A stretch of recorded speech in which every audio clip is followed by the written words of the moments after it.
വൈവിധ്യമാർന്ന ദൗത്യങ്ങളിലൂടെ ISRO മുന്നേറുകയാണ്. VSSCയും ശക്തമായ ഒരു പിന്തുണയുമായി ISROയുടെ ആ പരീക്ഷണങ്ങളിലെല്ലാം തന്നെ മുന്നേറുന്നു. അവസാന ഘട്ടമായി നടന്ന പരീക്ഷണങ്ങളിൽ ഏറെ പ്രാധാന്യമർഹിക്കുന്നതാണ് റീയൂസബിൾ ലോഞ്ച് വെഹിക്കിൾ അഥവാ പുനരുപയോഗയോഗ്യമായ വിക്ഷേപണ വാഹനം. ഈ വിക്ഷേപണ വാഹനത്തിൻ്റെ 2 പരീക്ഷണങ്ങൾ വിജയകരമായി. 3ാം ഘട്ട പരീക്ഷണം ഇനി നടക്കാനിരിക്കുന്നു. ഈ ഒരു സമയത്താണ് ISROയുടെ വിക്രം സാരാഭായ് സ്പേസ് സെൻറ്ററിൻ്റെ ഡയറക്ടർ കൂടിയായ S. ഉണ്ണികൃഷ്ണൻ നായർ നമ്മോടൊപ്പം ചേരുന്നത്. നമസ്കാരം സാർ. ആദ്യ 2 ഘട്ട പരീക്ഷണങ്ങൾക്ക് ശേഷം 3ാം ഘട്ട പരീക്ഷണത്തിലേക്ക് RLV കടക്കുകയാണ്. പുഷ്പകിൻ്റെ 3ാം ഘട്ട പരീക്ഷണം നടക്കാനിരിക്കുന്ന സാഹചര്യത്തിൽ ഏതൊക്കെ നേട്ടങ്ങളാണ് നമുക്കുണ്ടായത് ആദ്യഘട്ട 2 പരീക്ഷണങ്ങളിലും? ഇനി എന്താണ് അടുത്ത പരീക്ഷണത്തിലൂടെ പ്രതീക്ഷിക്കുന്നത്? ഇപ്പം നമ്മൾ നടത്തുന്നത് ലാൻഡിംഗ് പരീക്ഷണമാണ്. അതായത് ഈ RLVയെ ഏതാണ്ട് 4.5 കിലോമീറ്റർ ഉയരത്തിൽ ഒരു ഹെലികോപ്റ്റർ, ചിനൂക്ക് ഹെലികോപ്റ്റർ, ഇന്ത്യൻ എയർഫോഴ്സിൻ്റെ ഹെലികോപ്റ്ററിൽ റിലീസ് ചെയ്യുക. ഒരു റൺവേയിൽ നിന്നൊരു 4 കിലോമീറ്റർ അകലെ. എന്നിട്ട് ഈ RLVയിലുള്ള പലതരം സെൻസേഴ്സ് ഉണ്ട്. ആ സെൻസറിൻ്റെ ഫ്യൂഷൻ വെച്ചിട്ട് അത് കൃത്യമായിട്ട് റൺവേയുടെ മിഡിൽ കണ്ടുപിടിച്ച് റൺവേയിൽ വന്ന് ലാൻഡ് ചെയ്യുക. അതും വളരെ ഉയർന്ന വേഗതയിൽ ഏതാണ്ട് 320 km/h വന്ന് ലാൻഡ് ചെയ്തത്. അപ്പോൾ ആദ്യത്തെ എക്സ്പെരിമെൻറ്റ് അല്പം ലളിതമായിരുന്നു. രണ്ടാമതാക്കിയപ്പോൾ നമ്മളതിൻ്റെ ആ ഒരു ഡിഫിക്കൽറ്റി ലെവല് കൂട്ടി കൂടുതൽ ടാസ്കുകൾ കൊടുക്കാൻ തുടങ്ങി. 3ാമത്തെ പരീക്ഷണം എന്ന് പറയുന്നത് റൺവേയിൽ നിന്നും ഈ പറയുന്ന പോലെ 4.2 കിലോമീറ്റർ ദൂരം 4.5 കിലോമീറ്റർ അകലത്തിൽ വെച്ചിട്ട് ഈ റൺവേയിൽ നിന്നും തിരശ്ചീനമായിട്ട് ലാറ്ററലായിട്ട് ഒരു 500 കിലോമീറ്റർ, 1/2 കിലോമീറ്ററോളം അകലെ, ആ അകലെ അവിടെയാണ് റിലീസ് ചെയ്യുന്നത്. അപ്പോൾ റിലീസ് ചെയ്ത് കഴിയുമ്പോൾ ഈ RLVയുടെ അതിലുള്ള എയറോഡൈനാമിക് സർഫസസ് ഉണ്ട്, ലിവോൺസ്, അതുപോലുള്ള സർഫസ് ഉപയോഗിച്ച് ബാങ്ക് ചെയ്ത് കൃത്യമായിട്ട് മാനുവർ ചെയ്ത് ആ റൺവേയിൽ വന്ന് ലാൻഡ് ചെയ്യാമെന്നുള്ളത്. അപ്പോൾ ഇത് ആദ്യത്തെ 2 പരീക്ഷണത്തെ അപേക്ഷിച്ച് കൂടുതൽ സങ്കീർണമായിട്ടുള്ള ഒരു കണ്ടീഷനാണ് വെഹിക്കിളിന് കൊടുത്തിരിക്കുന്നത്. ആദ്യ 2 പരീക്ഷണങ്ങൾ ഏറെ പ്രധാനപ്പെട്ടതാണ്. 2 പരീക്ഷണങ്ങളിൽ നിന്നും ആർജിച്ച വിവരങ്ങളുണ്ട്. ആർജിച്ച വിവരങ്ങളുടെ കൂടി അടിസ്ഥാനത്തിലാണല്ലോ നമ്മൾ 3ാമത്തെ പരീക്ഷണത്തിലെത്തുന്നത്. ആദ്യത്തെ 2 ഘട്ടങ്ങളിലും നമ്മൾ നേടിയ അറിവ് എന്തൊക്കെയാണ്? ഈ ഓരോ പരീക്ഷണം കഴിയുമ്പോഴും അതിൽ കിട്ടിയ ഡാറ്റ നമ്മൾ അനലൈസ് ചെയ്യും. അതുപോലെ അതിലേതെങ്കിലും പരീക്ഷണം ഏതെങ്കിലും മേഖലയിൽ പുതുമ വേണോ, എന്തെങ്കിലും പുതുതാക്കണമോ, അല്ലെങ്കിൽ കൂടുതൽ അതിനകത്തേക്ക് സാങ്കേതിക വിദ്യകൾ ചേർക്കാൻ പറ്റുമോ, അതാണ് നമ്മൾ നോക്കുന്നത്. ഇപ്പോൾ ഉദാഹരണത്തിന് റഡാർ അൾട്ടിമീറ്റർ എന്ന് പറയുന്ന ഉയരമളക്കുന്ന ഒരു ഉപകരണമുണ്ട്. അത് നമ്മൾ ആദ്യത്തെ 2 മിഷനിലും അത് ജസ്റ്റ് ഉയരം അളന്നേയുള്ളൂ. ആ ഉയരത്തിൻ്റെ ആ ഒരു മെഷർമെൻറ്റ് നമ്മുടെ ക്ലോസ് ലൂപ്പിൽ ഇത് തിരിച്ചു വരുന്ന ആ ഒരു തീരുമാനത്തിൽ നമ്മൾ ഉപയോഗിച്ചില്ല. പക്ഷേ 2 പെർഫോമൻസ് കഴിഞ്ഞപ്പോൾ നമുക്ക് മനസ്സിലായി റഡാർ അൾട്ടിമീറ്ററിൻ്റെ ഡാറ്റ വളരെ നല്ലതാണ്. അതുകൊണ്ട് ആ റഡാർ അൾട്ടിമീറ്റർ ഡാറ്റയും കൂടെ RLV ഇപ്പോൾ ഉപയോഗിക്കുക. അതുകൊണ്ട് കൂടുതൽ സോഫ്റ്റായിട്ട് വന്ന് ലാൻഡ് ചെയ്യാൻ പറ്റും. അതുപോലെ തന്നെ ഈ പറയുന്ന പോലെ ഈ ഇതിനൊരു അൽഗോരിതമുണ്ട്. അൽഗോരിതത്തിൽ നേരത്തെ നമ്മൾ നടത്തിയിരുന്ന കമ്പ്യൂട്ടേഷൻ ഇൻഡിപെൻഡൻ്റ് ആയിട്ടായിരുന്നു ലാറ്ററലും വെർട്ടിക്കലും നടത്തിയിരുന്നത്. അതിനെ ഇപ്പം നമ്മൾ ഇൻ്റഗ്രേറ്റ് ചെയ്തു. അപ്പം നാവിഗേഷൻ അൽഗോരിതത്തിനെ കൂടുതൽ മോഡിഫൈ ചെയ്തു. അങ്ങനെ നമ്മൾ ഓരോ മേഖലയിലും പുതിയ മോഡിഫിക്കേഷനോടെ വരുത്തുന്നതും ഇതിനകത്ത് ടെസ്റ്റ് ചെയ്യുന്നുണ്ട്. തീർച്ചയായും ഇത്തരത്തിൽ ഈ തിരിച്ചു കൊണ്ടുവരാവുന്ന ഈ സ്പേസ് ലോഞ്ച് വെഹിക്കിൾസ്, അതായത് നമുക്കറിയാവുന്നതാണ് പല സ്പേസ് ലോഞ്ച് വെഹിക്കിളുടെയും ഘടകങ്ങൾ ഇപ്പോൾ സ്പേസിൽ നിറഞ്ഞു നിൽക്കുന്നു എന്നാണ് അറിയാൻ സാധിക്കുന്നത്. അത്തരത്തിലുള്ള പ്രശ്നങ്ങൾ ഈ അടുത്ത ദിവസങ്ങളിൽ ഇന്ത്യയുടെ തന്നെ ഒരു സ്പേസ് ലോഞ്ച് വെഹിക്കിളിൻ്റെ ഭാഗം ഓസ്ട്രേലിയയിലേക്ക് ചെന്ന് വീണ വാർത്തകളൊക്കെ വന്നിരുന്നു. അത്തരമൊരു സാഹചര്യത്തിൽ ഈ തിരിച്ചു കൊണ്ടുവരുന്നതിന് ഏറെ പ്രസക്തമാണ്. അതല്ലാതെ അത്തരത്തിലുള്ളതല്ലാതെ ഈ സ്പേസ് ഡെബ്രിയുടെ മാനേജ്മെൻ്റ് അല്ലാതെ എന്താണ് ഈ തിരിച്ചു കൊണ്ടുവരുന്ന അല്ലെങ്കിൽ തിരിച്ചു വരുന്ന ലോഞ്ച് വെഹിക്കിളുകളുടെ പ്രസക്തി? തിരിച്ചു വരുന്ന ലോഞ്ച് വെഹിക്കിളിൻ്റെ ഏറ്റവും പ്രധാന പ്രസക്തി എന്ന് പറയുന്ന ഒന്ന്, നമുക്ക് വീണ്ടും ഉപയോഗിക്കാം. അതുകൊണ്ട് തന്നെ അതിൻ്റെ കോസ്റ്റ് കുറയ്ക്കാം. 2, നമുക്ക് കിട്ടുന്ന സാമ്പിളുകൾ, നമ്മളിപ്പം സ്പേസിലെ അന്തരീക്ഷം, അവിടുത്തെ കണ്ടീഷൻ എന്ന് പറഞ്ഞാൽ വാക്വം, അതുപോലെ ടെമ്പറേച്ചർ എക്സ്ട്രീംസ്, അപ്പോൾ അവിടെ ചെയ്തിട്ട് പരീക്ഷണങ്ങൾ നടത്തിയിട്ട് ആ പരീക്ഷണം നടത്തിയ സാമ്പിളുകൾ തിരിച്ചു കൊണ്ടുവരാൻ പറ്റുക. അതുപോലെ തന്നെ ഈ സാങ്കേതിക വിദ്യ പിൽക്കാലത്ത് നമുക്ക് വേറെ മറ്റ് പല ആവശ്യങ്ങൾക്കായിട്ട് ഡൈവേഴ്സിഫൈ ചെയ്യാൻ പറ്റും. അങ്ങനെ പല ആപ്ലിക്കേഷൻസ് ഉണ്ട് ഈ പുനരുപയോഗിക്കാവുന്ന വാഹനത്തിൻ്റെ ടെക്നോളജി. തീർച്ചയായും ഈ പുനരുപയോഗിക്കുന്ന കാര്യത്തിൽ ആദ്യം ഒരു തുടക്കമെന്ന് പറയുന്നത് സാറ്റലൈറ്റ് റീ എൻട്രി എക്സ്പെരിമെൻ്റ് ആണ്. അതിലുണ്ടായിരുന്നൊരു സയൻറ്റിസ്റ്റ് കൂടിയാണ് താങ്കൾ. അപ്പോൾ ഈ സാറ്റലൈറ്റ് റീ എൻട്രി എക്സ്പെരിമെൻ്റ് എന്ന് പറയുന്ന ആ ഘട്ടത്തിൽ 2008 നടന്ന ആ ഗവേഷണത്തിൽ നിന്ന് എത്ര കണ്ട് മുന്നോക്കം പോയി ISRO അതുപോലെ തന്നെ VSSC ഒക്കെ? അത് SRE satellite re entry experiment എന്ന് പറയുന്നത് അത് 2007 നടക്കുക. അന്ന് PSLV വെച്ചിട്ടാണ് ലോഞ്ച് ചെയ്തത്. കാർട്ടോസാറ്റിൻ്റെ കൂടെ SRE ഒരു കോ പാസഞ്ചർ ആയിരുന്നു. അതിതുപോലെ അന്തരീക്ഷത്തിൽ സ്പേസിൽ 10-12 ദിവസം അന്ന് കുറച്ച് മൈക്രോ ഗ്രാവിറ്റി എക്സ്പെരിമെൻ്റൊക്കെ നടത്തിയിട്ട് നമ്മളതിനെ റീ എൻട്രി ചെയ്ത് കൃത്യമായിട്ട് ചെന്നൈയിൽ നിന്ന് 140 കിലോമീറ്റർ അകലെ കടലിലാണ് അത് വന്ന് പതിച്ചത്. അപ്പോൾ അത് ആ സമയത്ത് ഞാൻ ഈ പറയുന്ന റിക്കവറി ടീമിൻ്റെ ഭാഗമായിട്ട് ഷിപ്പിൽ തന്നെ ഉണ്ടായിരുന്നു. അങ്ങനെ പതിച്ചതിന് ശേഷം ഷിപ്പിൽ നിന്നൊരു ചെതക് ഹെലികോപ്റ്റർ ഉയർന്നു പൊങ്ങി ഇതിങ്ങനെ അതിൻ്റെ സ്ഥലം എവിടെയാണോ ലാൻഡ് ചെയ്തിരിക്കുന്നത് അവിടെ പോയി. അപ്പോൾ അതിന് ചില ടെസ്റ്റുകളൊക്കെ ചെയ്യണം. ഈ റിക്കവറി ക്രൂ വരുന്നതിന് മുമ്പ് അത് സേഫ് ആണോ, കാരണം ഇതിനകത്ത് പ്രൊപ്പല്ലൻ്റ് പ്രൊപ്പല്ലൻ്റ് ലീക്ക് ഉണ്ടോ, അങ്ങനെയൊക്കെ എല്ലാം ചെയ്യാനുള്ള ടാസ്ക് എനിക്കായിരുന്നു. അപ്പോൾ അതിനുവേണ്ടി നമ്മൾ ഹെലികോപ്റ്റർ വളരെ താഴ്ന്നു വന്നിട്ട് അവിടെ നിന്ന് വാട്ടർ സാമ്പിൾ കളക്ട് ചെയ്യും. എന്നിട്ട് അതിലെന്തെങ്കിലും അസിഡിറ്റി ഉണ്ടോ, ഫ്യൂവലിൻ്റെ ഉണ്ടോ, അതെല്ലാം ക്ലിയർ ചെയ്ത് കഴിഞ്ഞതിന് ശേഷമാണ് റിക്കവറി ടീം വരികയും അവരതിനെ റിക്കവർ ചെയ്യുകയും ചെയ്തത്. അപ്പോൾ അതൊരു വലിയ നാഴികക്കല്ലാണ്. കാരണം ഒരു ലോഞ്ച് വെഹിക്കിൾ ഉപയോഗിച്ചിട്ട് നമ്മളൊരു സാറ്റലൈറ്റിനെ പൊട്ടൻഷ്യൽ എനർജിയും കൈനറ്റിക് എനർജിയും കൊടുത്താണ് ഓർബിറ്റിൽ എത്തിക്കുന്നത്. അപ്പോൾ ഒരു 400 കിലോമീറ്റർ ഓർബിറ്റ് എന്ന് പറഞ്ഞാൽ 400 കിലോമീറ്റർ ഉയരത്തിലെത്തിക്കണം, അതിന് എനർജി വേണം. അതുപോലെ തന്നെ അവിടെ ഏതാണ്ട് 7.8 kilometre per second 7800 metre per second സ്പീഡിൽ വെലോസിറ്റിയിലാണ് ഇത് കറങ്ങുന്നത്. അപ്പോൾ അതിൻ്റെ കൈനറ്റിക് എനർജി ഇപ്പോൾ ഒരു ടൺ ഭാരമുള്ള ഒരു സാറ്റലൈറ്റ് എന്ന് പറയുമ്പോൾ അതിൻ്റെ കൈനറ്റിക് എനർജി പൊട്ടൻഷ്യൽ എനർജി വളരെ വളരെ കൂടുതലാണ്. അപ്പോൾ തിരിച്ചു കൊണ്ടുവരുമ്പോൾ ഈ എനർജി മുഴുവൻ കൊടുത്തത് ഭീമാകാരനായ ലോഞ്ച് വെഹിക്കിളാണ്. അതിലുള്ള പ്രൊപ്പൽഷൻ സിസ്റ്റം ബേൺ ചെയ്താണ് കൊടുത്തിരിക്കുന്നത്. ഇത് തിരിച്ചു വരുമ്പോഴുള്ള ടാസ്ക് എന്ന് പറഞ്ഞാൽ നമുക്ക് എയറോഡൈനാമിക്സ്, അതായത് 100 കിലോമീറ്റർ താഴെ അന്തരീക്ഷം ഉണ്ട്, എയറുണ്ട്. ആ എയറിലെ ഫ്രിക്ഷൻ അല്ലെങ്കിൽ ഘർഷണം ഉപയോഗിച്ചിട്ട് ഈ സ്പീഡിനെ കുറച്ച് കൊണ്ടുവന്ന് ഒരു 5-6 കിലോമീറ്റർ ഉയരത്തിലെത്തുമ്പോൾ ഏതാണ്ട് 100 മുതൽ 150 മീറ്റർ പെർ സെക്കൻഡാണ്. അപ്പോൾ ഏതാണ്ട് 98% എനർജി ഇതിനുണ്ടായിരുന്ന എനർജി നമ്മൾ എയറോ ബ്രേക്കിങ്ങിൽ കൂടെ അന്തരീക്ഷത്തിലുള്ള കർഷണത്തിൽ കൂടെ അത് ഹീറ്റായിട്ട് കൺവേർട്ട് ചെയ്യണം.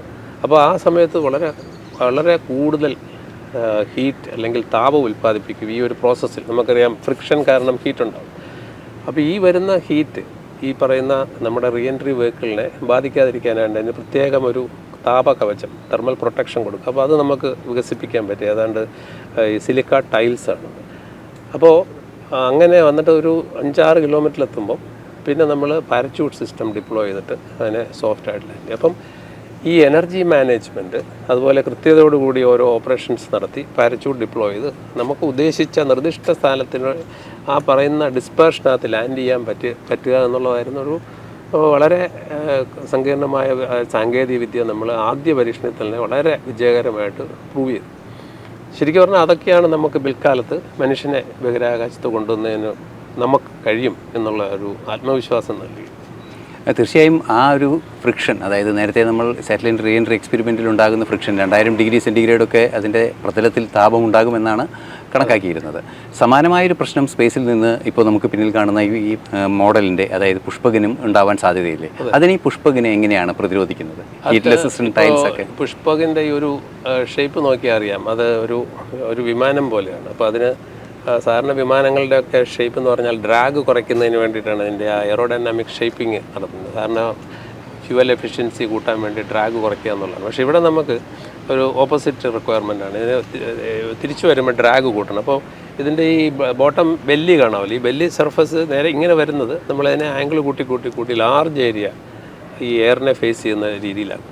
അങ്ങനെയാണ് കൂടുതൽ ഡ്രാഗ് ഉൽപ്പാദിപ്പിച്ച് ആ ഡ്രാഗാണ് ഇതിൻ്റെ ഈ സ്പീഡ് കുറയ്ക്കുന്നത്. അങ്ങനെ കുറച്ച് കഴിയുമ്പം നമ്മളത് തിരിച്ച് ആംഗിൾ കുറച്ചിട്ട് പിന്നെ ഇതിലുള്ള കൺട്രോൾ സർഫസ് ഉണ്ട്, എയറോഡൈനാമിക് കൺട്രോൾ സർഫസ്, ഈ എയർക്രാഫ്റ്റൊക്കെ ഉള്ള പോലെ റഡർ, എലിവോൺസ്, അത് വേണ്ട രീതിയിൽ പ്രവർത്തിപ്പിച്ച് ഇതിലുള്ള ഓട്ടോണോമസ് സിസ്റ്റം ഉണ്ട്. അതിനകത്ത് നമ്മൾ INS ഇനർഷ്യൽ നാവിഗേഷൻ സിസ്റ്റം ഉണ്ട്. നാവിക്കുന്നുള്ള നമ്മുടെ തന്നെ സാറ്റലൈറ്റിൻ്റെ ഡാറ്റ യൂസ് ചെയ്യുന്നുണ്ട്. അതുപോലെ ഗ്രൗണ്ടിൽ സ്ഥാപിച്ചിട്ടുള്ള സ്യൂഡോലൈറ്റ് റെഫറൻസ് സ്റ്റേഷൻസുകളുണ്ട്. ഇങ്ങനെ പല സെൻസേഴ്സിൽ നിന്നുള്ള ഡാറ്റ എടുത്തിട്ട് വളരെ കൃത്യതയോടുകൂടി അതിൻ്റെ അൽഗോരിതം കണക്കൂട്ടി എങ്ങനെ നമുക്ക് യാതൊരുവിധ മനുഷ്യ സഹായമില്ല. സാധാരണ വിമാനമൊക്കെ ലാൻഡിങ് ടൈമിൽ പൈലറ്റ്സ് അതിനകത്ത് ഉണ്ട് ലൂപ്പിൽ. ഇവിടെ മനുഷ്യൻ ഒരു രീതിയിലും ഉൾപ്പെടുത്താതെ എങ്ങനെ ലാൻഡ് ചെയ്യിക്കാം എന്നുള്ള ഒരു വിദ്യയും കൂടെ നമ്മളതിനകത്ത് എംബഡ് ചെയ്യുക. ഇപ്പോൾ ലാൻഡ് ചെയ്തതിന് ശേഷം പിന്നിലൊരു പാരച്യൂട്ട് വിടരുന്നത് കാണുന്നുണ്ട്. കറക്റ്റ്. കാരണം എന്താണെന്ന് വെച്ചാൽ നമുക്കിതിനെ റൺവേ ലെന്ത് പരിധിയുണ്ട്. ഇത് ലാൻഡ് ചെയ്യുന്ന 320 km/h. അത് ഇന്ത്യയിൽ ഈവൻ ഫൈറ്റർ എയർക്രാഫ്റ്റ് ലാൻഡ് ചെയ്യുന്നതിനേക്കാൾ കൂടുതൽ സ്പീഡിലാണ് അത് ലാൻഡ് ചെയ്യുന്നത്. അപ്പോൾ അതിൻ്റെ ലാൻഡ് ചെയ്യുമ്പം കൃത്യമായിട്ട് വന്ന് ടാൻജൻഷ്യലായിട്ട് അതിൻ്റെ ഒരു ഫ്ലെയർ മനൂറൊക്കെ നടത്തി കൃത്യതയോടുകൂടി മെയിൻ ലാൻഡിംഗ് ഗിയർ ടച്ച് ചെയ്യിക്കുക എന്നുള്ളത് ഇതിൻ്റെ ഈ ഓൺബോർഡ് സിസ്റ്റത്തിൻ്റെ അല്ലെങ്കിൽ ഓൺബോർഡ് കമ്പ്യൂട്ടറിൻ്റെ ഒരു കടമയാണ്. ഇത്രയും സ്പീഡ് വന്നു കഴിഞ്ഞാൽ നമുക്ക് അത് ഈ ബ്രേക്കിംഗ് കൊണ്ട്, അത് ഒന്നാമത് ഹൈ സ്പീഡിലല്ല ഉണ്ട് ആ സമയത്തെ ബ്രേക്കിംഗ് എന്ന് പറഞ്ഞാൽ അതിന് വേറെ ഇഷ്യൂസ് ഉണ്ടാവാം, സ്കിഡിങ് പോലെ. അതുകൊണ്ട് ഏറ്റവും നല്ലത് ഒരു പാരച്യൂട്ട് ഡിപ്ലോയ് ചെയ്യുക. അപ്പോൾ ഈ 320 കിലോമീറ്ററിനെ നമുക്ക് 100 km/h ആയിട്ട് കുറയ്ക്കാൻ പറ്റും. അത് കഴിഞ്ഞാൽ ഇതിൻ്റെ ഈ നോസ് ലാൻഡിംഗ് ഗിയറിൽ ബ്രേക്ക് ഉണ്ട്. ആ ബ്രേക്കിംഗ് സിസ്റ്റം വെച്ചിട്ടാണ് ഫർദർ വെലോസിറ്റി റിഡ്യൂസ് ചെയ്യുന്നത്. ആ സമയത്ത് നമ്മൾ പാരച്യൂട്ടിനെ റിലീസ് ചെയ്തു. തീർച്ചയായും അത്തരത്തിലൊരു കൃത്യതയാർന്ന ലാൻഡിംഗ് നടത്തുന്ന ഈ സംവിധാനത്തിനിടയിൽ നമുക്കിപ്പോൾ നേരത്തെ അറിയാവുന്നതാണ്, ഈ സാറ്റലൈറ്റ് റീ എൻട്രി എക്സ്പെരിമെൻറ്റിലായാലും പല പരീക്ഷണങ്ങൾ അവിടെ നടന്നു. ക്രിസ്റ്റലുകളുടെ പരീക്ഷണങ്ങളൊക്കെ നടന്നതായി അന്ന് വായിച്ചതായി എനിക്ക് ഓർമ്മയുണ്ട്. അത്തരത്തിലൊരു സ്പേസിലൊരു പരീക്ഷണ സംവിധാനമായി, അതായത് ഒരു താൽക്കാലികമായ 1-2 ദിവസത്തേക്ക് ഒരു സ്റ്റേഷനായി, പരീക്ഷണ സ്റ്റേഷനായി പ്രയോഗിക്കാൻ സാധിക്കുമോ? അതെ, അതാണ് ഇതിൻ്റെ ഉദ്ദേശം. 1-2 അല്ല. കാരണം അതിൽ ഇതിൻ്റെ ഒരു ഹുഡുണ്ട് മുകളിൽ. ആ ഹുഡ് തുറന്നു കഴിഞ്ഞാൽ അതിനകത്ത് സോളാർ പാനലാണ്. സോളാർ പാനൽ നമ്മൾ സണ്ണിന് നേരെ പിടിപ്പിച്ച് കഴിഞ്ഞാൽ നമുക്ക് അതിനകത്തുള്ള ബാറ്ററി റീചാർജ് ചെയ്യാം. അപ്പോൾ ഒരു ഓർബിറ്റിൽ നിൽക്കാൻ വേണ്ടത് 1 പവർ, 2 ഇതിനെ ആറ്റിറ്റ്യൂഡ് കറക്റ്റ് ചെയ്യാനുള്ള പ്രൊപ്പൽഷൻ. അപ്പോൾ അത് രണ്ടും ഉള്ളതുകൊണ്ട് നമുക്ക് വേണമെങ്കിൽ ആഴ്ചകളോളം ഇതിനെ ഓർബിറ്റിൽ ഈ RLV നിർത്താൻ പറ്റും. ഓർബിറ്റിലുള്ള ഒരു സാറ്റലൈറ്റിൻ്റെ സവിശേഷത എന്ന് പറഞ്ഞാൽ ഒന്ന് വെയ്റ്റ്ലെസ്നെസ്സാണ്. കാരണം ഒരു സാറ്റലൈറ്റ് എന്ന് പറഞ്ഞാൽ ഒരു ഫ്രീ ഫോളിങ് ബോഡിയാണത്. It is continuously falling. അതിന് വെയിറ്റ് ഇല്ല. വെയിറ്റ് എന്ന് പറയുന്നത് നമ്മുടെ ബോഡിയിൽ ഉണ്ടാകുന്ന റിയാക്ഷനാണ്. അപ്പോൾ താഴെയുള്ള പ്ലാറ്റ്ഫോം ഇല്ല എന്നുണ്ടെങ്കിൽ നമ്മുടെ ബോഡിക്ക് വെയിറ്റ് ഇല്ല, ഒരു വെയ്റ്റ്ലെസ്നെസ്സാണ്. അതുകൊണ്ടാണ് ഈ ആസ്ട്രോണോട്സുകളൊക്കെ ഇങ്ങനെ ഫ്ലോട്ട് ചെയ്ത് കിടക്കുന്നത്. അപ്പോൾ ഈ വെയ്റ്റ്ലെസ്നെസ് കണ്ടീഷൻ, അതും സാധാരണഗതിയിൽ ഭൂമിയിൽ നമുക്കങ്ങനെ വെയ്റ്റ്ലെസ്നെസ് സെക്കൻഡുകൾക്കേ ഉണ്ടാക്കാൻ പറ്റുള്ളൂ. ഒരു 20 സെക്കൻഡ്, 25 സെക്കൻഡൊക്കെ ഈ പാരാബോളിക് ഫ്ലൈറ്റിൽ ഉണ്ടാക്കാൻ പറ്റും. പക്ഷേ സ്പേസിൽ അതിങ്ങനെ എത്ര മണിക്കൂറുകൾ വേണേലും, എത്ര ദിവസം വേണേലും, ആസ് ലോങ് ആസ് നമ്മൾ ആ സ്പേസിലുള്ളിടത്തോളം കാലം ഒരു വെയ്റ്റ്ലെസ്നെസ് കണ്ടീഷനാണ്. അതുപോലെ തന്നെ ഹാർഡ് വാക്യൂം. അപ്പോൾ ഈ സവിശേഷതകൾ വെച്ചിട്ടുള്ള പരീക്ഷണങ്ങൾ, അത് ചിലപ്പം ക്രിസ്റ്റൽ ഗ്രോത്ത് എക്സ്പെരിമെൻ്റ് ആവുന്ന, ഭൂമിയിൽ ഇപ്പോൾ ഒരു ക്രിസ്റ്റൽ ഗ്രോത്ത് നടത്തുമ്പം ഇവിടുത്തെ കൺവെക്ഷൻ, ഈ എയർ കൊണ്ടുള്ള കൺവെക്ഷൻ, അതുപോലെ തന്നെ ഗ്രാവിറ്റി കാരണം ആ ക്രിസ്റ്റലിൻ്റെ സൈസ് ലിമിറ്റഡ് ആയിരിക്കും. സ്പേസിൽ അങ്ങനെയുള്ള പരിമിതികളില്ല. അങ്ങനെ ഈ സ്പേസിൽ പ്രോസസ്സ് ചെയ്യാവുന്ന, സ്പേസിലെ പ്രത്യേക ഹാർഡ് വാക്യൂം, അതുപോലെ മൈക്രോഗ്രാവിറ്റി കണ്ടീഷൻ, ഈ വെയ്റ്റ്ലെസ്നെസ് എന്ന് പറയുന്ന മൈക്രോഗ്രാവിറ്റി കണ്ടീഷൻ, ഈ രണ്ടും ഉപയോഗിച്ചിട്ടുള്ള പല മെറ്റൽ പരീക്ഷണമോ അല്ലെങ്കിൽ നമുക്ക് ഈ പറയുന്ന പോലെ ജെർമിനേഷൻ ഓഫ് സീഡ്സ്, വിത്തുകൾ മുളപ്പിച്ച് നോക്കാം. അങ്ങനെ പല പരീക്ഷണങ്ങളും നടത്തി നമുക്കതിനാവശ്യമായ ഡാറ്റ ലഭിക്കും. ഓക്കെ, ഈ സ്പേസിൽ നടക്കുന്ന പരീക്ഷണങ്ങളുടെ ഒരു പരിമിതിയുണ്ട്. നമുക്ക് ഒരുപാട് അത്തരത്തിലുള്ള പരീക്ഷണങ്ങൾ നടത്താനുള്ളൊരു സംവിധാനം ഭൂമിയിൽ ഒരുക്കുക ഏറെ ബുദ്ധിമുട്ടുള്ളൊരു സാഹചര്യമാണ്. അതിൻ്റെ ഒരു ആക്സലറേഷൻ, അതായത് എത്ര കണ്ട് അത്തരത്തിലുള്ള പരീക്ഷണങ്ങളെ വേഗം ആർജിക്കാൻ അല്ലെങ്കിൽ കൂടുതൽ കാര്യക്ഷമമായി നടത്താൻ അതിൻ്റെ ഒരു ഡാറ്റ, അങ്ങനെ എന്തെങ്കിലും പഠനങ്ങൾ ലഭ്യമായിട്ടുണ്ടോ? അതായത് ഇത്തരത്തിലൊരു സംവിധാനം, ഒരു പ്ലാറ്റ്ഫോം വരികയാണെങ്കിൽ ഇന്നലെ ഉണ്ടായിരുന്ന പരീക്ഷണ അവസരങ്ങളെക്കാൾ എത്ര കണ്ട് കൂടും, അത്തരത്തിലുള്ള എന്തെങ്കിലും സ്റ്റാറ്റിസ്റ്റിക്കൽ ഡാറ്റകളുണ്ടോ? ശരിക്കും പറഞ്ഞാൽ നമ്മുടെ ഇത്തരം പ്ലാറ്റ്ഫോമുകൾ, അതായത് ഇത്തരം ഓർബിറ്റിംഗ് പ്ലാറ്റ്ഫോമുകൾ നമ്മൾ സയൻറ്റിഫിക് കമ്മ്യൂണിറ്റിക്ക് അവരോട് അറിയിക്കുമ്പം അപ്പോഴവർ തീർച്ചയായിട്ടും ഈ scientific community, students community, industries ഇവരെല്ലാം അതിന് റെസ്പോണ്ട് ചെയ്യും. അതിനൊരു ഉദാഹരണമാണ് PSLVയുടെ PS4 ഫൈനൽ സ്റ്റേജ്. നമ്മൾ ചെയ്തൊരു യുണീക്ക് പരീക്ഷണമാണ്, വേറെ ആരും ചെയ്തതായിട്ട് എൻ്റെ അറിവില്ല. PSLVയിലെ അല്ലെങ്കിൽ ഏതൊരു റോക്കറ്റിൻ്റെയും അവസാന ഘട്ടം സ്റ്റേജുണ്ട്. പ്രൊപ്പൽ ചെയ്യുന്ന സ്റ്റേജും സാറ്റലൈറ്റും രണ്ടും ഓർബിറ്റിലെത്തും. കാരണം ആ പ്രൊപ്പൽഷനാണ് അതിനെ ഓർബിറ്റിലെത്തിയിട്ട് ഓർബിറ്റൽ കണ്ടീഷൻ എത്തിക്കഴിയുമ്പം ഈ ഷട്ട് ഡൗൺ ചെയ്യുകയാണ് ഇതിലെ പ്രൊപ്പൽഷൻ. ഇത് രണ്ടും ഒരേ ഓർബിറ്റിലെത്തിക്കഴിഞ്ഞു. പിന്നെ അതിവിടെ നിന്ന് സാറ്റലൈറ്റിനെ സെപ്പറേറ്റ് ചെയ്യുമ്പം ഈ സ്പെൻഡ് സ്റ്റേജ് PS4 എന്ന് പറയുന്ന ആ ഫൈനൽ സ്റ്റേജിന്, ലാസ്റ്റ് സ്റ്റേജിന് വേറെ ജോലിയില്ല. അതുകൊണ്ട് അതൊരു ഡെബ്രിയാണ്. അപ്പോൾ ആ ഡെബ്രി നമ്മൾ ഒത്തിരി പോസ്റ്റ് ഫ്ലൈറ്റ് മാനുവറൊക്കെ നടത്തി അതിനെ ഡെബ്രിയെ സേഫ് ആക്കണം. ആ ഡെബ്രി എങ്ങനെ ഇല്ലാതാക്കാം, അതുപോലെ തന്നെ ആ ഡെബ്രി എങ്ങനെ നമുക്ക് കൂടുതൽ ഉപയോഗിക്കാം. അതുകൊണ്ടാണ് നമ്മൾ POEM എന്ന് പറയുന്നത് PSLV ഓർബിറ്റിംഗ് എക്സ്പെരിമെൻറ്റ് മൊഡ്യൂൾ ഉണ്ടാക്കി. എന്ന് പറഞ്ഞാൽ ഈ PS4-ൽ കുറച്ച് സോളാർ പാനലും കുറച്ച് ബാറ്ററിയും കൂടെ ആഡ് ചെയ്തിട്ട് ഈ സാറ്റലൈറ്റ് പോയി കഴിയുമ്പം ഈ സോളാർ പാനൽ സൗരോർജ്ജം ഉപയോഗിച്ച് പവർ ഉണ്ടാക്കിയിട്ട് ഇതൊരു ഓർബിറ്റിംഗ് പ്ലാറ്റ്ഫോമായിട്ട് കറങ്ങും കുറച്ച് ആഴ്ചകൾ. അങ്ങനെ ആ ഓർബിറ്റിംഗ് പ്ലാറ്റ്ഫോമിൽ ഇപ്പോൾ കഴിഞ്ഞ ഫ്ലൈറ്റിലായാലും ഇനി വരാൻ പോകുന്ന പോയം 3 വരാൻ പോകും. അപ്പോൾ അവിടെ ഇൻഡസ്ട്രീസ്, അക്കാഡമിയ, സ്റ്റാർട്ടപ്സ്, അതുപോലെ മറ്റുള്ള ലാബുകൾ, ഇവരൊക്കെ പേലോഡ്സ് തരും. അത് നമ്മൾ ആ പേലോഡുകൾ അവിടെ മൗണ്ട് ചെയ്തിട്ട് അതിൻ്റെ ഡേറ്റ, ടെലിമെട്രി ഡേറ്റ അവർക്ക് കൊടുക്കും. അങ്ങനെ അതിനെ ഒരു ഓർബിറ്റിംഗ് പ്ലാറ്റ്ഫോമായിട്ട് ഏതാനും ആഴ്ചകളോ മാസങ്ങളോ ഉപയോഗിച്ചതിന് ശേഷം നമ്മളതിനെ ഡീഓർബിറ്റ് ചെയ്തൊരു അൺസ്റ്റേബിൾ ഓർബിറ്റ്, ഒരു 300-250 കിലോമീറ്റർ താഴോട്ട് കൊണ്ടുവന്നു കഴിഞ്ഞാൽ അവിടെയുള്ള ഡ്രാഗ് കാരണം പിന്നെ ആ സ്റ്റേജിന് അവിടെ അധികം നിൽക്കാൻ പറ്റില്ല. പിന്നെ gradually may be A few days അല്ലെങ്കിൽ 2-3 ആഴ്ച കൊണ്ട് അത് തിരിച്ച് ഭൂമിയിൽ പുനഃപ്രവേശനം നടത്തി ഈ പറഞ്ഞ ഫ്രിക്ഷൻ കൊണ്ട് അത് കത്തിത്തീരും. അപ്പോൾ പ്രാക്ടിക്കലി PSLVക്ക് 0 ഡെബ്രിയാണ്, ഡെബ്രി ഒന്നുമില്ല, സാറ്റലൈറ്റ് മാത്രം. അപ്പോൾ അതുപോലെ തന്നെയാണ് ഈ RLV. ഇതൊരു പ്ലാറ്റ്ഫോമായിട്ട് നമ്മൾ അവൈലബിൾ ആകുമ്പോൾ തീർച്ചയായിട്ടും കൂടുതൽ യൂസേഴ്സ് വരും, കൂടുതൽ പരീക്ഷണങ്ങൾ നടത്താൻ പറ്റും, അതിന് കൂടുതൽ ഡാറ്റ ലഭിക്കും. ഇപ്പോൾ ഈ അടുത്ത ദിവസങ്ങളിൽ ഇത് PSSCയുമായി ബന്ധപ്പെട്ടതല്ലെങ്കിൽ കൂടി ഇസ്രോസീൻ എന്ന് പറയുന്ന ഒരു ഇന്ധനം, ആ ഇന്ധനത്തിൻ്റെ പ്രയോജനം ഈ RLVയിൽ പ്രയോജനപ്പെടുത്താൻ സാധിക്കുമോ? RLVയിൽ നമ്മൾ ഉപയോഗിക്കുന്ന കൺവെൻഷണൽ പ്രൊപ്പൽഷനാണ്. കാരണം RLV എന്ന് പറയുന്നത് മേലോട്ട് പോകുന്നത് റോക്കറ്റ് ഉപയോഗിച്ചാണ്. തിരിച്ചു വരുമ്പോൾ നമ്മൾ ആ എനർജിയാണ് ഇഷ്ടംപോലെ നമുക്ക് എനർജി കയ്യിലുണ്ട്. പിന്നെ വേണ്ടത് വെറും ആറ്റിറ്റ്യൂഡ് കൺട്രോൾ ചെയ്യാൻ. അതായത് നമുക്ക് ആറ്റിറ്റ്യൂഡ് കൺട്രോൾ ചെയ്യാനുള്ള ചെറിയ ത്രസ്റ്റേഴ്സ് മതി. അത് സാധാരണ ബൈപ്രൊപ്പല്ലൻ ത്രസ്റ്ററാണ്. പക്ഷേ ഇസ്രോസിൻ എന്നുള്ളത് നമ്മൾ ഈ സെമി ക്രയോ പ്രൊപ്പൽഷൻ, ഇപ്പം കാരണം ക്രയോജനിക് പ്രൊപ്പൽഷനകത്ത് ഓക്സിജനും ലിക്വിഡ് ഓക്സിജനും ലിക്വിഡ് ഹൈഡ്രജനുണ്ട്. ലിക്വിഡ് ഹൈഡ്രജൻ എന്ന് പറഞ്ഞാൽ വീണ്ടും വളരെ താഴ്ന്ന ഓക്സിജനെ അപേക്ഷിച്ച് വീണ്ടും താഴ്ന്ന ടെമ്പറേച്ചറിലാണ് അത് ലിക്വിഫൈ ചെയ്യാൻ പറ്റുന്നത്. അപ്പോൾ അതുകൊണ്ട് ഈ ഹൈഡ്രജനെ അങ്ങ് മാറ്റിയിട്ട്, അതായത് ഫ്യൂവലാണ് ഹൈഡ്രജനെ മാറ്റിയിട്ട് കെറസിൻ എന്ന് പറയുന്നത് സാധാരണഗതിയിൽ സാധാരണ ടെമ്പറേച്ചറിൽ ലിക്വിഡാണ്. അങ്ങനെ ലിക്വിഡ് ഓക്സിജനും കെറസിനുമായിട്ടുള്ള ഒരു സെമി ക്രയോ, അത് ഇപ്പോൾ തന്നെ ISROയുടെ LPSCയിൽ ഡെവലപ്പ് ചെയ്യുന്നുണ്ട്.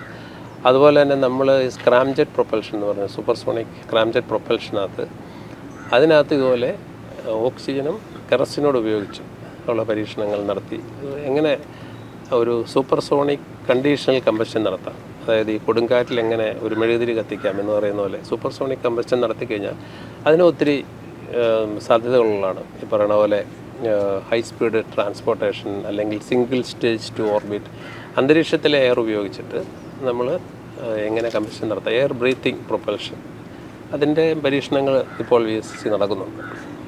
ഈ റീയൂസബിൾ ലോഞ്ച് വെഹിക്കിൾ എന്നത് ഉപയോഗിക്കുമ്പോൾ നമുക്കിപ്പോൾ പ്രയോജനപ്പെടുത്താവുന്നത് അടുത്ത ഭാവിയിൽ, അതായത് നമുക്ക് എന്നായിരിക്കും ഈ റീയൂസബിൾ ലോഞ്ച് വെഹിക്കിൾ, അതായത് എത്ര വർഷത്തിനകം ഏകദേശം ഒരു പ്രതീക്ഷ നിൽക്കുന്നത് എത്ര കാലമാണ്? റീയൂസബിൾ ഇപ്പോൾ ഓർബിറ്റൽ റീ എൻട്രി വെഹിക്കിൾ, അതിൻ്റെ ഡിസൈൻ എല്ലാം കഴിഞ്ഞിട്ട് നമ്മളതിൻ്റെ ആക്ടിവിറ്റീസ് മുന്നേറിക്കൊണ്ടിരിക്കുകയാണ്. അതിൻ്റെ വെഹിക്കിൾ അതുപോലെ രൂപകൽപ്പന ചെയ്തുകൊണ്ടിരിക്കുകയാണ്. ഒരുപക്ഷെ അടുത്ത 2-3 വർഷത്തിനകം നമുക്ക് ആ പരീക്ഷണം നടത്താൻ പറ്റുമെന്നുള്ളതാണ് നമ്മുടെ വിശ്വാസം. അതിനു മുമ്പ് ഇതുപോലെ നമ്മൾ മറ്റ് പരീക്ഷണങ്ങൾ നടത്തും. ഇപ്പോൾ ലാൻഡിംഗ് ആണ് വളരെ കോംപ്ലിക്കേറ്റഡ് ആയിട്ടുള്ളൊരു ഭാഗം, അത് നടത്തി. ഇനിയിപ്പം ഇതിനുള്ള ലാൻഡിംഗ് ഗിയർ, ഇനി നമുക്കൊരു ഡിപ്ലോയബിൾ ലാൻഡിംഗ് ഗിയർ എന്ന് പറഞ്ഞാൽ, അതായത് ഇതിലുള്ളത് ഫിക്സഡ് ലാൻഡിംഗ് ഗിയറാണ്. ഡിപ്ലോയബിൾ ലാൻഡിംഗ് ഗിയറിൻ്റെ വികസിപ്പിക്കൽ നടന്നുകൊണ്ടിരിക്കുകയാണ്. സാധാരണ വിമാനങ്ങളിലൊക്കെ ഉപയോഗിക്കും. അതെ, അതിനകത്ത് ഇരുന്നിട്ട് ആ സമയത്ത് മാത്രമേ പുറത്തിട്ടുള്ളൂ. അല്ലെങ്കിൽ ഈ സൂപ്പർസോണിക് കണ്ടീഷനിലൊന്നും ഹൈപ്പർസോണിക് കണ്ടീഷനിലൊന്നും ഇതുപോലുള്ള പ്രൊജക്ഷൻസ് വിത്ത്സ്റ്റാൻഡ് ചെയ്യില്ല. അപ്പോൾ അതുകൊണ്ട് മറ്റുള്ള ടെക്നോളജികൾ വികസിപ്പിച്ചിട്ട് ഇതെല്ലാം കൂടി ചേരുന്നതാണ് ഈ ഫൈനൽ മിഷൻ. അപ്പോൾ തീർച്ചയായും സമീപഭാവിയിൽ തന്നെ സ്പേസിലേക്കൊരു സാറ്റലൈറ്റ് നിക്ഷേപിച്ചതിന് ശേഷം നമ്മുടെ റീയൂസബിൾ ലോഞ്ച് വെഹിക്കിൾ തിരിച്ചു വരും. അതെ, ഒരു വിമാനം പോയി തിരിച്ച് വന്ന് റൺവേയിൽ ഇറങ്ങുന്ന ഒരു സംഭവം. ഇപ്പോൾ നേരത്തെ നമ്മുടെ ഗഗൻയാൻ മിഷൻ അങ്ങനെയുള്ള മിഷനിലൊക്കെ ക്രൂ മോഡ്യൂൾ വേറൊരു ക്യാപ്സ്യൂളായി നമ്മൾ പ്രയോഗിക്കുകയാണ്. അത്തരത്തിൽ മനുഷ്യനെ ട്രാൻസ്പോർട്ട് ചെയ്യാൻ, സ്പേസിലേക്ക് ട്രാൻസ്പോർട്ട് ചെയ്യാൻ ഈ റീയൂസബിൾ ലോഞ്ച് വെഹിക്കിൾ എത്ര കണ്ട് പ്രായോഗികമാകും? നമുക്കറിയാമല്ലോ, സ്പേസ് ഷട്ടിൽ ഒരു ഉദാഹരണമാണ്. 135 മിഷൻ ഉണ്ടായിരുന്നു സ്പേസ് ഷട്ടിൽ. പക്ഷേ അത് ഒരു വയബിൾ പ്രപ്പോസൽ അല്ലാത്തതുകൊണ്ടാണ് അവരും വീണ്ടും ഇപ്പോൾ നോക്കിക്കഴിഞ്ഞാൽ അമേരിക്കയിൽ ഇപ്പം ഈ ക്യാപ്സ്യൂൾ രീതിയിലുള്ള, ഇപ്പം സ്പേസ് എക്സ് ആയാലും അങ്ങനെയുള്ള രീതിയിലേക്ക് തിരിഞ്ഞിരിക്കുകയാണ്. തിരിച്ചു കൊണ്ടുവരാം, പക്ഷേ അത് സാധാരണ ഒരു ക്യാപ്സ്യൂൾ ഇപ്പം മനുഷ്യനുള്ളപ്പോൾ നമ്മളുടെ പ്രധാന ഒരു പ്രയോറിറ്റി എന്ന് പറഞ്ഞാൽ സേഫ്റ്റിയാണ്. അപ്പം ഈ ക്യാപ്സ്യൂൾ എന്നുള്ള ഒരു ഗുണം എന്ന് പറഞ്ഞാൽ അതിൻ്റെ തെർമൽ പ്രൊട്ടക്ഷൻ, അതുപോലെ അതിൻ്റെ ഷേപ്പ്, അതിന് തിരിച്ചു വരുമ്പോൾ ഇതുപോലുള്ള എയറോഡൈനാമിക് സർഫസ് ഒന്നുമില്ല. കമ്പയർഡ് ടു ഒരു വിമാനം തിരിച്ചു വരുന്നത് വെച്ച് നോക്കുമ്പോൾ ക്യാപ്സ്യൂൾ ഈസ് കൂടുതൽ സേഫാണ്. അതുപോലെ കോസ്റ്റ് കുറവാണ്, കാരണം ഇതുപോലുള്ള കൂടുതൽ കോംപ്ലിക്കേറ്റഡ് മെക്കാനിസമോ ലാൻഡിംഗ് ഗിയറോ ഒന്നുമില്ല. അതുകൊണ്ട് ഇതെല്ലാം സിംഗിൾ ഷോട്ട് ഡിവൈസ്, ഒരു തവണ ഉപയോഗിക്കുക, വേറൊരെണ്ണം ഉണ്ടാക്കി അടുത്ത തവണ വിടുക. അപ്പോൾ നമ്മളിപ്പം രണ്ടും മേഖലയിലും നമ്മളേതായ ആ ഒരു ടെക്നോളജി നമ്മൾ അക്വയർ ചെയ്യുന്നുണ്ട്. ഒരുപക്ഷെ നമുക്ക് കുറച്ച് കഴിയുമ്പോൾ നമുക്കൊരു കമ്പാരിസൺ നമുക്ക് തന്നെ ഉണ്ടാക്കാൻ പറ്റും, ഇതിലേതാണ് അല്ലെങ്കിൽ ഇതെങ്ങനെ രണ്ടുകൂടെ പ്രോപ്പറായിട്ട് മിക്സ് ചെയ്ത് നമുക്ക് കൂടുതൽ ലോ കോസ്റ്റിൽ ഫാസ്റ്റായിട്ട് സ്പേസ് ആക്സസ് നടക്കും. ഇനി കുറേ കൂടി ഈ അടുത്ത് നടന്ന പരീക്ഷണങ്ങളെക്കുറിച്ച് കൂടിയാണ്, അതായത് കാർബൺ നോസിലിൻ്റെ നിർമ്മാണം സക്സസ്ഫുള്ളായി നമ്മളിപ്പോൾ പ്രയോജനപ്പെടുത്തിയെന്ന് പറഞ്ഞു. ഈ കാർബൺ നോസിൽ എന്താണ്? ഈ കാർബൺ എന്ന് പറയുന്ന ആ സബ്സ്റ്റൻസ് എന്താണ്? അതായത് സാറിന് നമ്മുടെ ഒരു ഫാബ്രിക് എന്ന് പറഞ്ഞാൽ അതിന് വാർപ്പ് വെഫ്റ്റ് കാണും, നൂല് അങ്ങോട്ടും ഇങ്ങോട്ടും 90 ഡിഗ്രിയിലാണല്ലോ. അപ്പോൾ ഈ കോമ്പോസിറ്റ് എന്ന് പറഞ്ഞാൽ ഇതുപോലുള്ള ലാമിനേറ്റുകൾ ഇങ്ങനെ അടുക്കിയാണ് നടക്കുന്നത്. അപ്പോൾ അതിനകത്ത് ഫൈബേഴ്സ് കാണും, ഒരു മെട്രിക്സ് കാണും. അപ്പോൾ ഇത് രണ്ടും കാർബൺ ആകുമ്പോഴാണ് നമ്മളതിനെ കാർബൺ എന്ന് പറയുന്നത്. അപ്പോൾ അതിൻ്റെ ഒരു ഗുണം എന്ന് പറഞ്ഞാൽ അതിന് ഹൈ ടെമ്പറേച്ചർ വിത്ത്സ്റ്റാൻഡ് ചെയ്യാൻ പറ്റും. അപ്പോൾ ഈ പറയുന്ന പോലെ ഇപ്പോൾ ഈ പറയുന്ന RLVയുടെ ആ നോസ്കോൺ അത് നമ്മൾ കാർബൺ കൊണ്ടാണ് ഉണ്ടാക്കുന്നത്. കാരണം അത് വളരെയധികം തിരിച്ചു വരുമ്പോൾ ഏറ്റവും കൂടുതൽ ഹീറ്റ് വരുന്ന ഒരു ഭാഗം അത്. അപ്പോൾ ഈ കാർബൺ കൊണ്ട് ഉണ്ടാക്കുമ്പോൾ ഒരു ഗുണം എന്ന് വെച്ചാൽ നമുക്ക് ആ കാർബൺ അങ്ങോട്ട് ചൂടായിട്ട് അതങ്ങ് റേഡിയേറ്റ് ചെയ്ത് ഹീറ്റ് അതിനെ പരിസരത്തേക്ക് കളയാൻ പറ്റും. അപ്പോൾ സാറിന് ഒരു മെറ്റാലിക് നോസിലും കാർബൺ നോസിലും വെച്ച് നോക്കുമ്പോൾ ഈ കാർബൺ നോസിലിന് ഹയർ ടെമ്പറേച്ചറിൽ ഓപ്പറേറ്റ് ചെയ്യാൻ പറ്റും. അതുകൊണ്ട് തന്നെ നമുക്ക് അതിൻ്റെ മാസ് കുറയ്ക്കാൻ പറ്റും. ഏതാണ്ട് ഒരു 12 കിലോയോളം മാസ്. ഇപ്പം ആ PSLVയുടെ ലാസ്റ്റ് സ്റ്റേജ് എന്ന് പറഞ്ഞാൽ അവിടെ 1 കിലോ സേവ് ചെയ്താൽ 1 കിലോ പേലോഡ് കിട്ടും. അപ്പോൾ അത് PSLVയിൽ PS4 എഞ്ചിനിൽ നമ്മൾ വളരെ സക്സസ്ഫുള്ളായിട്ട് ഫുൾ ഡ്യൂറേഷൻ ഗ്രൗണ്ടിൽ ആ എൻജിൻ ഫയർ ചെയ്തു. അത് തീർച്ചയായിട്ടും അടുത്ത PSLVയുടെ ഏതെങ്കിലും മിഷനിൽ അതൊരു കണ്ടിന്യൂസ് ഫീച്ചറായിരിക്കും. തീർച്ചയായും ഈ കാർബൺ എന്ന് പറയുന്ന ആ സബ്സ്റ്റൻസ് ഭാരം കുറഞ്ഞൊരു സബ്സ്റ്റൻസ് ആണെന്ന് കേട്ടിട്ടുണ്ട്. ഈ ഭാരക്കുറവിന് അടിസ്ഥാന കാരണമാകുന്നത് എന്താണ് അതിൻ്റെ? അല്ല, കാർബൺ എന്ന് പറഞ്ഞാൽ ബേസിക് കാർബണിൻ്റെ ഫൈബർ, പിന്നെ അതിൻ്റെ പ്രോപ്പർട്ടീസ്. ഒരു കൂടുതൽ സ്ട്രെങ്ത് ഉണ്ടെങ്കിൽ അതിന് നമുക്ക് കുറച്ച് മെറ്റീരിയൽ മതി. അപ്പോൾ ആ ബെറ്റർ പ്രോപ്പർട്ടീസും അതുപോലെ അതിന് ഹൈ ടെമ്പറേച്ചർ വിത്ത്സ്റ്റാൻഡ് ചെയ്യും. അപ്പോൾ ഹൈ ടെമ്പറേച്ചർ വിത്ത്സ്റ്റാൻഡ് ചെയ്യാൻ കഴിവുള്ളതുകൊണ്ട് അതിന് പ്രത്യേകിച്ച് വേറൊരു തെർമൽ പ്രൊട്ടക്ഷൻ കൊടുക്കേണ്ട ആവശ്യമില്ല. അപ്പോൾ അതിൻ്റെ വെയിറ്റ് സേവ് ചെയ്യാൻ പറ്റും. അപ്പോൾ അതൊക്കെയാണ് അതിനെ കൂടുതൽ ഇതുപോലുള്ള ഹൈ ടെമ്പറേച്ചർ ആപ്ലിക്കേഷനിൽ കൂടുതൽ സ്വീകാര്യമാക്കുന്നത്. പണ്ട് APJ അബ്ദുൽ കലാമൊക്കെ അത് ഉപയോഗിച്ച് കുട്ടികൾക്കുള്ള കാലിപ്പേഴ്സൊക്കെ ഉണ്ടാക്കാനുള്ള ഒരു ശ്രമമൊൊക്കെ നടത്തുക, അങ്ങനെയൊക്കെ നിർദ്ദേശിച്ചത് കോമ്പോസിറ്റ് ആണ്. അത് പറയണത് ഈ ഗ്ലാസ് ഫൈബർ, അതുപോലെ തന്നെ കാർബൺ ഫൈബർ കോമ്പോസിറ്റ്. ഇത് കാർബൺ ആണ്. ഇത് പലതരം എന്താ പറയുക ഇതുപോലുള്ള കോമ്പോസിറ്റ് പ്രോഡക്ട്സ് ഉണ്ട്. അത് നമ്മൾ ഓരോ ആപ്ലിക്കേഷൻ അനുസരിച്ച് ഈ കാർബൺ ഈ വികസിപ്പിച്ചെടുക്കുന്ന കാർബൺ മറ്റ് വ്യാവസായിക ആവശ്യങ്ങൾ ഈ സ്പേസ് ടെക് സെക്ടറിലല്ലാതെ എവിടെയാണ് അത് പ്രയോജനപ്പെടുത്താൻ സാധിക്കുക? അല്ല, എവിടെയാണോ നമുക്കിതുപോലെ ഹൈ ടെമ്പറേച്ചർ ആപ്ലിക്കേഷൻ വരുന്നത് അവിടെ ഇതുപോലെ മിസൈൽ പോലെ, അതുപോലെ റീ എൻട്രി ബോഡീസിൽ, അതുപോലെ പലയിടത്തും ഇതുപോലെ ആപ്ലിക്കേഷൻ കണ്ടുപിടിക്കുന്നുണ്ട്. ഇനി ഏറെ പ്രതീക്ഷിച്ചിരുന്നൊരു സംഭവമാണ്. ഞാൻ അന്ന് ആ വാർത്തകൾ വരുന്ന സമയത്തും സാറിനെ കോൺടാക്ട് ചെയ്യാണ് ചെയ്തത് വിവരങ്ങളൊക്കെ ലഭിക്കാൻ വേണ്ടി. ഗഗൻയാൻ സംബന്ധിച്ചുള്ള വിവരങ്ങളാണ്. ഗഗൻയാൻ്റെ യാത്രികരെ പരിചയപ്പെടുത്തി, പ്രധാനമന്ത്രി തന്നെ പരിചയപ്പെടുത്തി. അത്തരത്തിൽ വലിയൊരു മുന്നേറ്റം ഇതിൻ്റെ ഭാഗമായിട്ടുണ്ടായി. ക്രൂ എസ്കേപ്പ് മോഡ്യൂളൊക്കെ പരിശോധിച്ച് പരീക്ഷണം നടത്തുകയൊക്കെ ചെയ്തു. ഇപ്പോൾ നമ്മൾ സംസാരിക്കുന്ന ഈ സമയത്ത് ഗഗൻയാൻ ഏതുവരെ എത്തി? ഗഗൻയാൻ നമ്മൾ വളരെ അഡ്വാൻസ് സ്റ്റേജിലാണ് ഇപ്പോൾ. ഗഗൻയാൻ ഡിസൈൻ ഫേസ് കഴിഞ്ഞ് സബ് സിസ്റ്റം എല്ലാം റിയലൈസ് ചെയ്ത് ടെസ്റ്റിങ്ങുകൾ തീർന്നുകൊണ്ടിരിക്കുകയാണ്. ഇപ്പോൾ നോക്കിയാൽ ഈ പ്രൊപ്പൽഷൻ സിസ്റ്റം, അതിന് ഹ്യൂമൻ റേറ്റിങ്ങിന് ആവശ്യമായ ടെസ്റ്റുകളൊക്കെ ഏതാണ്ട് തീർന്നു. ക്രൂ എസ്കേപ്പ് സിസ്റ്റം ആദ്യത്തെ ഒരു കോൺഫിഗറേഷൻ ഐഡിയയിൽ നിന്ന് നമ്മൾ ഹാർഡ്വെയർ ഉണ്ടാക്കി ഗ്രൗണ്ട് ടെസ്റ്റ് ചെയ്തിട്ട് ഫ്ലൈറ്റ് ടെസ്റ്റ് ചെയ്തു. കഴിഞ്ഞ വർഷം ടെസ്റ്റ് വെഹിക്കിൾ D1 ട്രാൻസോണിക് കണ്ടീഷനിൽ നമ്മളതിനെ അബോർട്ട് നടത്തി. അതുപോലെ തന്നെ ഹ്യൂമൻ റേറ്റഡ് ലോഞ്ച് വെഹിക്കിളിന് ആവശ്യമായ ഇലക്ട്രോണിക്സ്, അതായത് സാധാരണ ലോഞ്ച് വെഹിക്കിൾ ഡ്യുവൽ സിസ്റ്റം ആണെങ്കിൽ നമ്മളതിന് ഇതിൽ 4 ക്വാഡ് സിസ്റ്റമാണ്. അപ്പോൾ അതിൻ്റെ ഡെവലപ്മെൻറ്റ്, അതിൻ്റെ ഗ്രൗണ്ട് ടെസ്റ്റിംഗ്, ഈ പറയുന്ന എല്ലാം കൂടെ കണക്ട് ചെയ്ത് നമ്മൾ ടെസ്റ്റ് ചെയ്യുന്നില്ല. അൽഗോരിതവും സോഫ്റ്റ്വെയറും ഇതെല്ലാം വളരെ കൃത്യമായിട്ട് വർക്ക് ചെയ്യുന്നുണ്ടോ. അതുപോലെ തന്നെ അതിനൊരു integrated vehicle health management system, അതിൻ്റെ വികസനം നടക്കും. അപ്പോൾ അതുപോലെ മറ്റുള്ള സെൻറ്റേഴ്സിൽ ഇതിനാവശ്യമായ ലൈഫ് സപ്പോർട്ട് സിസ്റ്റം, അതുപോലെ പ്രൊപ്പൽഷൻ സിസ്റ്റം, ക്രൂ മൊഡ്യൂൾ, പോകുന്ന ക്രൂ മൊഡ്യൂൾ, അത് PSSC ആണ് അതിൻ്റെ ഫാബ്രിക്കേഷൻ. അത് റിയലൈസ്, അതായത് G1 മിഷൻ, ആദ്യത്തെ അൺമാൻ മിഷന് വേണ്ടിയിട്ടുള്ള ക്രൂ മോഡ്യൂൾ റിയലൈസ് ചെയ്തു, അതിൻ്റെ അസംബ്ലി പ്രോഗ്രസ് ചെയ്യുന്നു. അപ്പോൾ ഇനി നടക്കേണ്ടത് ഈ പറയുന്ന പലതരം ടെസ്റ്റുകളും ഫ്ലൈറ്റ് ടെസ്റ്റുകളാണ്. അതിൻ്റെ നടന്നുകൊണ്ടിരിക്കുകയാണ്. ആസ്ട്രോനോട്ട്സ് 4 പേരും അറിയാലോ, അന്ന് നമ്മുടെ ഓണറബിൾ പ്രൈം മിനിസ്റ്റർ ഇവിടെ വന്നിരുന്നു. അദ്ദേഹം ഇവിടെ വളരെ വിശാലമായ ഗഗൻയാൻ തന്നെ ഒരു എക്സിബിഷൻ ഒരുക്കിയിരുന്നു. അതുപോലെ അന്ന് നമ്മുടെ പറയുന്ന ഭാവിയിലുള്ള ആസ്ട്രോനോട്ട്സ് അവരെ ലോകത്തിന് പരിചയപ്പെടുത്തി. അതുകൊണ്ട് VSSCയിലാണ് ഹ്യൂമൻ റേറ്റഡ് LVM-3 വെഹിക്കിളിൻ്റെ നിർമ്മാണത്തിൻ്റെ ചുമതല. അതുപോലെ തന്നെ ക്രൂ മൊഡ്യൂൾ അത് റിയലൈസ് ചെയ്യേണ്ട റെസ്പോൺസിബിലിറ്റി നമുക്കാണ്. അതുപോലെ തന്നെ വെഹിക്കിൾ ഹെൽത്ത് മാനേജ്മെൻറ്റ് സിസ്റ്റം, അങ്ങനെ പല ഇമ്പോർട്ടൻറ്റ് ടെക്നോളജീസ് ഇവിടെ അതിൻ്റെ അന്തിമഘട്ടത്തിലാണ്. തീർച്ചയായും ഇത്രയും സമയം ഞങ്ങളോടൊപ്പം സഹകരിച്ചതിൽ നന്ദി. പ്രത്യേകിച്ച് ISRO ഉണ്ടായ സ്ഥലത്ത് തന്നെ നമുക്കിരുന്ന് സംസാരിക്കാൻ സാധിച്ചു എന്നതാണ് ഏറെ സന്തോഷം നൽകുന്നത്. Thank you very much sir.